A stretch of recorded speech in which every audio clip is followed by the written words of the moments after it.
Sati's attendants, who were waiting outside, heard these cries and charged in. Alas, we have lost our mother. Let's destroy the Yagna.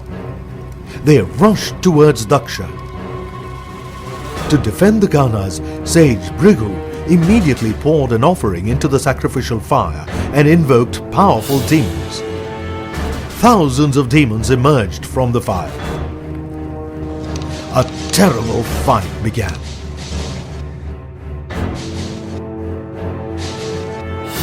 Shiva's attendants were defeated and had to retreat. They ran towards Kailash. When they reached Kailash, they narrated what had happened in the sacrificial hall. Shiva became furious and plucked out a cluster of his matted hair and threw it on the ground. The cluster split in two. From one half arose the powerful Virabadra, and from the other the terrible Mahakali. Lord, command me quickly. What am I to do? Just give us the command, and we will finish their army in no time. May victory be yours. Destroy the sacrifice of Daksha, kill him, and return. Eager to carry out the command, Virabadra set off at once to Daksha's palace with Mahakali leading the hordes.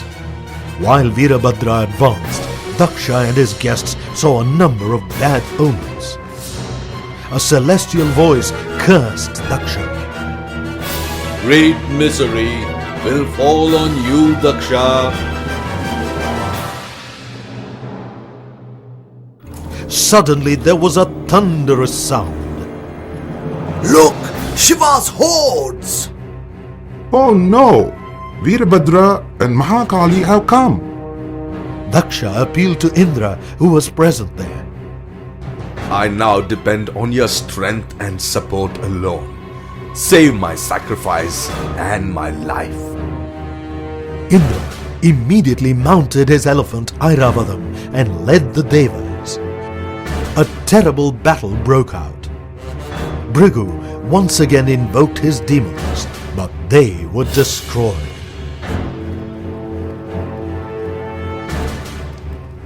Come on. Come near me. Let me cut you into pieces. Virabadra killed everyone. He battled Agni, Yama, and the other Devas. They couldn't stand before him. Devas and the others deserted the Yagna and flew to heaven. At this point, Vishnu, who was duty-bound to protect the sacrifice, attempted to stop Virabadra with his discus. But since the demon was an avatar of Shiva, the weapon did not harm him.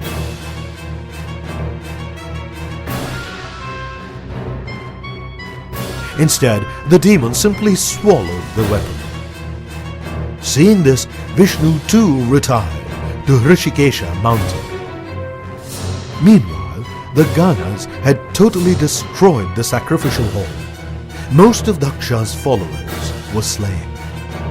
Daksha, come out. Stop hiding. You are finished. He tore off Daksha's head and threw it into the sacrificial fire. As they had completed the assigned task, Virabadra and Mahakali returned to Kailash. My lord, we have successfully completed the given job. In the meantime, in the sacrificial hall, after Virabadra left, a cool, fragrant breeze blew, reviving all those who had fallen. Vishnu returned to the hall. Brahma turned to Vishnu. The Yagna should not be left incomplete. To complete it, my son has to be brought back to life. What shall we do now? The only way is to pacify Shiva and ask him to help us. They reached Mount Kailash. Even after hearing the news of Daksha's death, Shiva's anger was still not appeased. Instead, great heat emanated from his body and threatened to burn up the universe. At this point, all the gods and sages sang praises of Shiva and beseeched him to calm down and withdraw his forces. At last, Shiva's rage subsided and great sorrow replaced it. Brahma prayed to him to bring his son Daksha back to life. O Great One, please be merciful. Let the incomplete Yagna of Daksha be completed. Please restore Daksha's life. Daksha allowed hate to become his master. If one hates another, only harm will befall this person. Let this be a lesson to everyone. But Both Brahma and Vishnu looked at each other. Okay, I will revive Daksha, but with the head of a goat. thank you. Come to the sacrificial hall with us, O Lord. I shall follow you. Come, let's go. They all reached the venue of the sacrifice. Bring me the head of the sacrificial goat. The head was brought.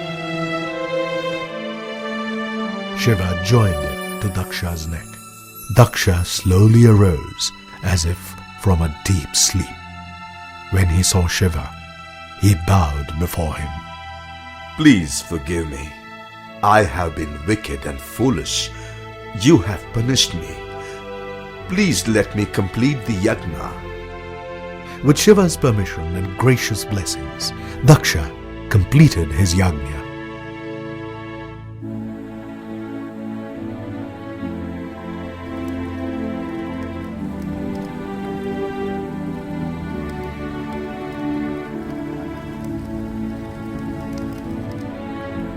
After this, Shiva went away, withdrawing himself from the affairs of the world to spend his days as a recluse, nursing his sorrow. Of course, this state of affairs could not be allowed to last. So, the other gods came up with a plan to get Shiva involved in worldly affairs again.